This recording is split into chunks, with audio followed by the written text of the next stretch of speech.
Alright, we're replacing the brake booster on a Power Stroke here, and what we're going to do is show you how to take that apart, which is you're going to need a 14mm wrench or Deepwell socket. There's going to be 3 nuts, one here to just hold the master cylinder on, and then there's another one that holds this little fella right here on.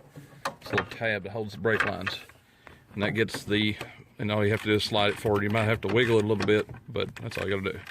And then pull your brake booster line, vacuum line off up here. Right, this is the part numbers for it. It's made by wherever. The brake booster is remanufactured.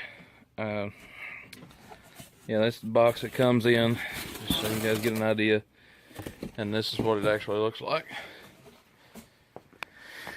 This is the anterior side. It's got a rubber boot on it, 4 14mm nuts, and then it's got a peg that sticks through here, and that little maroon clip you'll see goes through there. And this is the side that goes to the engine, and your master cylinder bolts up to this. And this plunger is what, when you push the brake in, it pushes that in and gives it the extra pressure for braking application. These are the 4 14mm nuts I was referring to, and then there's the maroon clip that you'll have to keep in there so that all the pedal assembly and the push rod for the brake booster stays attached together in normal operation.